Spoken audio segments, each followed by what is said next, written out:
acknowledge that there is surprisingly little known about the relationship between nutrition and health. And people are going to be shocked to hear that. If you look at that builds psychology. Not only these breathing, a lot of it is not based.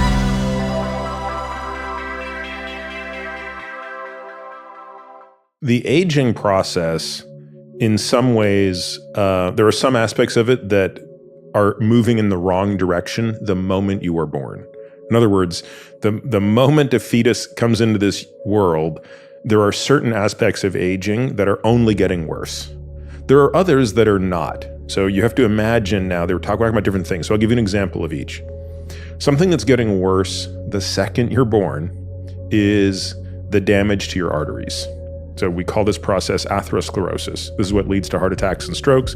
Heart attack and stroke is the leading cause of death in the United States for both men and women, and globally for both men and women. But it takes an awfully long time. That's why you've never heard of a baby having a heart attack. That's why teenagers don't have heart attacks, and people in their 20s, it's almost unheard of they would have a heart attack. But the disease is starting right away. And we know this because when we've looked at people who have died prematurely from other causes, car accidents, homicide, suicide, and you look at their coronary arteries, you already see evidence of disease. So we know that this is happening right away, and it's simply a matter of time until it reaches a critical level that results in disease. And of course, everybody's accelerating at a different rate based on many factors: genetics, smoking, high blood pressure, metabolic health, all these other things. But point being, that's something for which you could technically argue it's never too soon to start prevention. Then there are other things in which we're actually getting better and better and better until we reach a certain point, and then we start to demise. And an example there might be sort of cognitive capacity.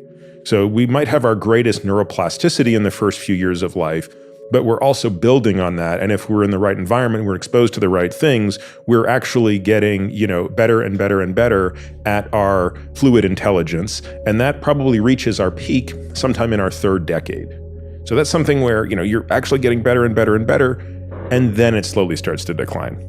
And then there are all sorts of things that are mixtures of these things. So for example, your physical capacity, your muscle mass, strength, power, type 2 muscle fibers, cardiorespiratory fitness, all of those things are also increasing in capacity. Again, depending on which of those things we're talking about, if it's, power and explosiveness, that probably peaks early in the third decade. If it's strength, that peaks a little bit later. Peak cardiorespiratory fitness, again, in your 20s. And then those things will start to decline. What's undoubtedly clear is for you and I, we're pretty much in decline. So most people listening to this are in a state of decline.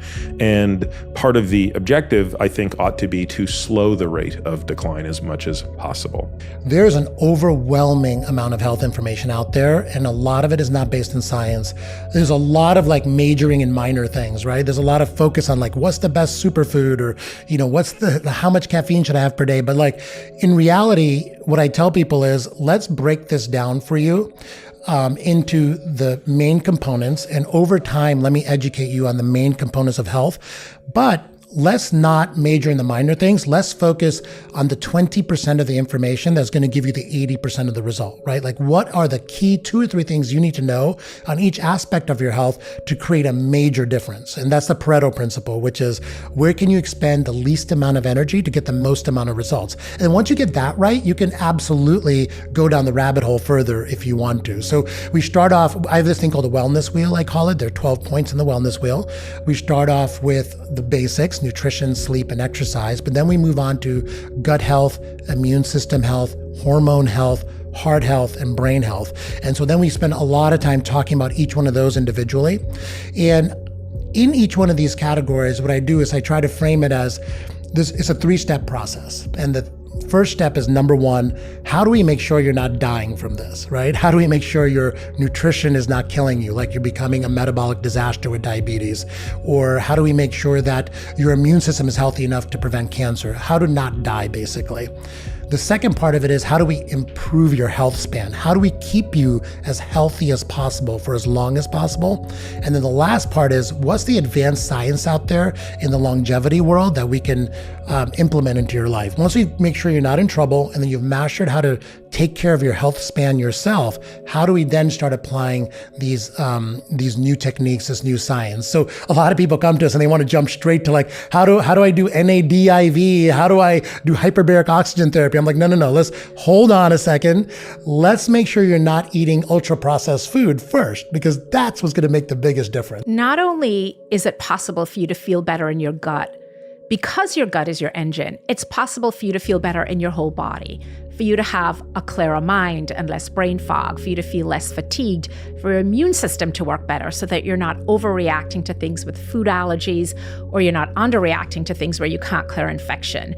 So the gut is a thing that unites all these different organs. And that's a thing that makes me so optimistic, because unlike when you think about genetic diseases, you sort of get what you get, you don't get upset, you're dealt a bad genetic hand. But our gut is changing all the time. When we think about our gut microbiome, which I know we're going to talk a lot about, we know from a study that was published in the journal Nature in 2014, they put people on a sort of heavy, high animal protein, high fat, Atkins type diet, and then they rested them for a week and they put them on a diet that was more plant focused. And they found that within 30 hours of the food hitting the gut, things changed dramatically. The bacterial composition changed, the genetic composition changed in terms of the genes that were turned on and off. And the great thing here is you don't have to be a vegan. You don't even have to be a vegetarian. You just have to eat more plants. You have to do some basics. And in fact, the American Gut Project study from 2019 that asked the question, what do you have to do to have a super healthy microbiome? They found that the label was completely unimportant. Carnivore, omnivore, vegan, pescatarian, lacto-ovarian. It was simply the number of different plant foods people ate, with 30 or more different plant foods a week being the magic number. So you can have your porterhouse of whatever it is that you're going to have. I mean, all my vegan friends will be very upset, but from a health point of view, there are reasons to consider eating less animal protein in terms of the ethics and climate change, etc. But from a health point of view, you can definitely tolerate a little animal protein on the plate. You can tolerate a lot of things on the plate if you are crowding it out with enough of the healthy stuff, with some plants and some water and some movement and some of these basic things. Looking at a sensitivity of an MRI scanner for cancer, the sensitivity is how likely is this to detect cancer if cancer is present? So on the topic of whole body scanners, MRIs are very sensitive. And again, not all MRIs are created equal, but I'm assuming we're talking about the best of the best. Yeah. That's good news. Means if you go into an MRI scanner and you have a cancer, the MRI is quite likely to pick it up. Now, it does have some blind spots, and every screening test has a blind spot. So a blind spot that's worth acknowledging for an MRI is a small calcified breast cancer. That's easily going to get missed by an MRI, and that's why it's not a substitute for mammography. A woman would need to do both. The next parameter of a screening test is the specificity. This says, how likely is this test to give you a negative result if indeed the condition is not present? So it's the mirror opposite of sensitivity. Here is where those whole body scanners are abysmal. They have very low specificity.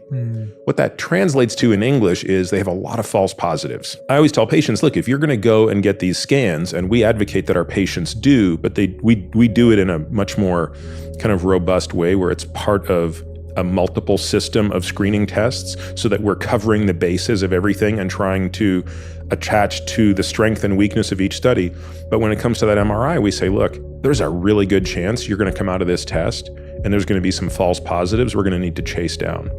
So I always feel bad when people sign up to do these scans and they aren't aware of that, because it generates sometimes more stress on the back end. The difference between dead thinking and alive thinking.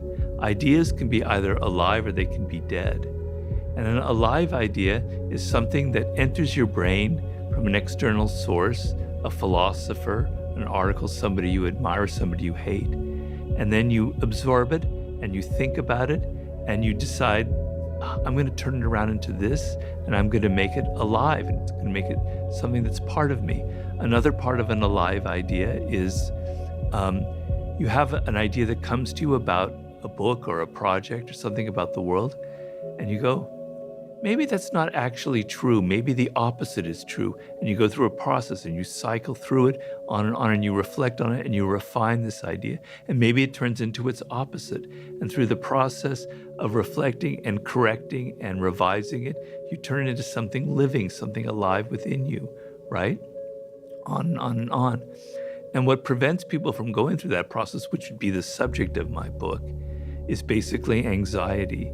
Because I think how you handle anxiety is the most important kind of quality in life. It'll determine whether you will be successful, whether you will find your career path, or whether you won't be able to. Anxiety is a signal to you that you don't understand something, that there's a problem out there that you can't resolve. And so what happens to most people if you're insecure is you glom onto something instant and easy to get rid of your feeling of anxiety. I don't understand this problem. Oh, it must be A. A must be the answer because this person said that, right? And so you don't develop the ability to think. You don't develop the ability to go to the next level. But if you take that anxiety and you go, all right, maybe A is an answer. And then you start going through A and then you go, no, maybe A isn't the answer. Maybe B is the answer. You're able to surmount your anxiety and go past it, come further and further and further. You don't rush for the first available answer that's out there, right? You're able to go through a process of refining things. And so in your career, if you're anxious for success, if you're anxious for money, you're going to make the wrong choices. But if you're able to deal with that anxiety and say, maybe I have to think more deeply about where I'm going, I have to come up with other alternatives, then you're going to make a much better choice, on and on and on. So if you're a creative person, it's very, very challenging to have that blank piece of paper before you, that book that you haven't written, that film or whatever. You're filled with a lot of anxiety and you have to deal with it. And if you're able to turn it into something creative and productive, then great things will happen. You'll create a masterpiece. So the ability to deal with anxiety and to not give in to the most instant gratification that you can get is, to me, a marker of somebody who will be creative and will invent something, as opposed to people who just recycle old and dead ideas.